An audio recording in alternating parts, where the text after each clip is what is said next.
Bonjour, bienvenue dans notre émission Jeunes entrepreneurs en Afrique. Nous sommes à l'incubateur digital de l'Université Joseph Kizerbo pour rencontrer un jeune entrepreneur burkinabé, M. Maïga Abdul Fatao, cofondateur de L4 Africa. Restez connectés, à tout de suite.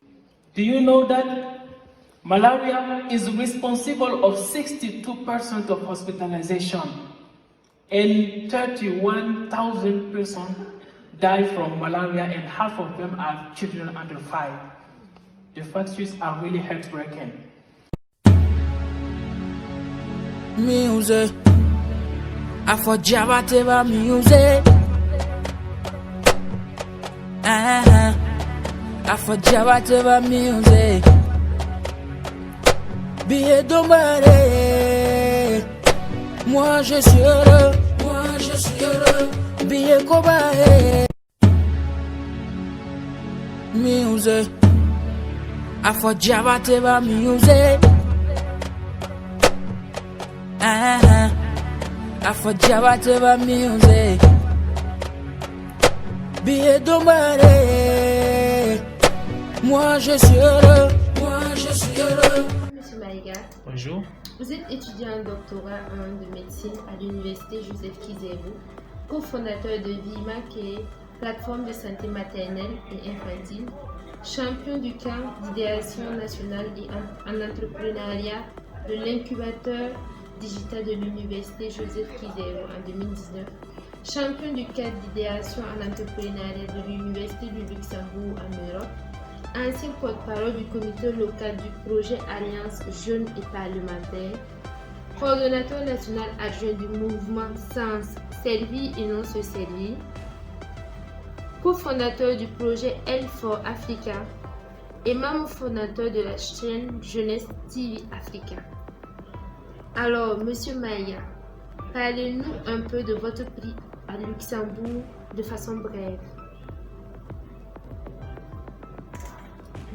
Ok, merci bien pour l'opportunité que vous m'offrez à travers cette interview pour parler du projet Health for Africa. Tout est parti en mai 2019 où nous avons eu l'information que l'incubateur digital de l'Université Joseph Kizerbo organisait un camp d'idéation de 72 heures où les étudiants devaient postuler avec des idées de projet. Nous avons postulé, nous avons fait 72 heures d'intenses travaux. Et à l'issue de ces travaux-là, notre projet dénommé VIMA, qui est une plateforme de santé maternelle et infantile, a eu le premier prix du jury et celui du public. Maintenant, à l'issue de ces prix-là, les 3 premiers lauréats devaient en tout cas avoir l'opportunité de faire un voyage au Luxembourg pour participer cette fois-ci à une candidature, en tout cas internationale, qui se tient chaque année au Luxembourg. C'est dans ce cadre-là que nous sommes allés au Luxembourg avec l'équipe du Burkina Faso et nous avons émis là-bas une autre idée de projet, toujours dans le domaine de la santé, mais cette fois-ci de lutte contre le paludisme, dénommé Health for Africa. Et à l'issue également de cette compétition, nous avons pitché devant le jury, composé d'experts en entrepreneuriat et dans le domaine digital. Et le projet Health for Africa a eu le premier prix. Et voici un peu la genèse de ce projet, de ce parcours.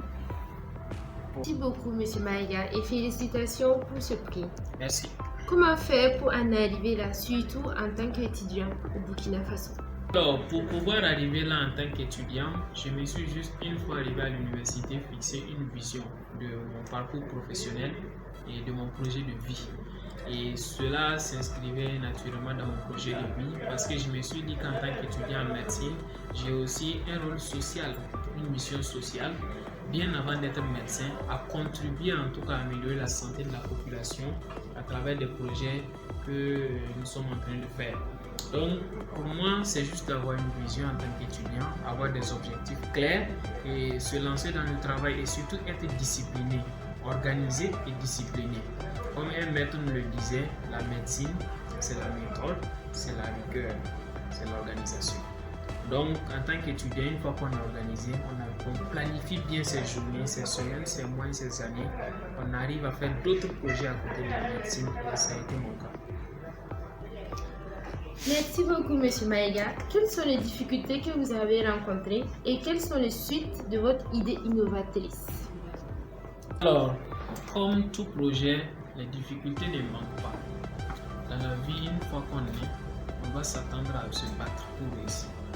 Rien n'est cadeau dans la vie. Et on nous disait que quand on est, il y a deux situations. Soit tu décides de souffrir tout de suite et de te reposer après, ou bien tu décides de te reposer tout de suite et tu vas souffrir tout le restant de ta vie. Et moi, j'ai choisi de souffrir maintenant, de me battre pour réussir plus tard et être utile à ma société. Donc les difficultés, c'est d'abord comment pouvoir arriver à bien gérer, à concilier les études et les autres projets. C'est difficile, c'est pas du tout facile. Quand on doit être régulier à l'école et aussi pouvoir faire des formations extra-académiques, participer à des voyages, etc., des compétitions, mais avec la discipline, tout est possible. Comme autre difficulté, c'est le manque de financement. La plupart des jeunes font face à ce problème. Et les promesses qu'on voit dehors ne sont pas toujours concrétisées hors des caméras. Donc ça fait que le problème de financement est une difficulté majeure. Une autre difficulté quand je suis allé au Luxembourg, ça a été la langue. Parce que la langue de la compétition, c'était l'anglais. Et ayant quitté un pays francophone, c'était difficile pour moi de m'en sortir dans une compétition qui devait se tenir en anglais. Mais je me suis dit que c'était un défi à relever là-bas. Et ça a été relevé effectivement. Donc voici quelques difficultés en tout cas que j'ai rencontrées. Je ne suis pas le seul, beaucoup de jeunes qui se lancent dans ce domaine rencontrent ces mêmes difficultés. Mais moi je ne dis pas difficultés, mais je dis que ce sont des défis. Voilà, parce qu'il faut prendre ça du côté positif. Maintenant, comme perspective pour ce projet, le projet a pour but de prévenir le paludisme qui est la première cause d'hospitalisation, la première cause de mortalité au Burkina Faso. Donc le projet sera mis en œuvre, c'est ça la perspective. Nous sommes en train de travailler, nous avons déjà identifié le projet. Il reste maintenant identifier les partenaires, comme c'est un projet social. Identifier les partenaires, mettre en place en tout cas une équipe de mise en œuvre et le projet sera mis en œuvre. Donc nous sommes en train de travailler là-dessus et très bientôt vous aurez de bonnes nouvelles, de bonnes perspectives. Merci beaucoup, M. Maïga. Et quels conseils donneriez-vous aux jeunes comme vous ou aux petits frères qui aimeraient réussir ce genre de concours? Comme conseil que je peux donner aux jeunes, en tout cas comme moi, et aussi à mes petits frères, c'est d'abord tout jeune qui a un projet, qui a un lien avec le digital, de s'inscrire, d'adhérer en fait, d'intégrer l'incubateur digital de l'Université Joseph Kizerbo. C'est un incubateur public qui est accessible à tout étudiant au niveau du Burkina. Donc, en intégrant l'incubateur, vous aurez la chance de participer aux candidatures que l'incubateur organise. La deuxième édition est prévue en novembre 2020. Une fois que vous participez à ce candidature, vous allez vous battre pour être parmi les 3 lauréats.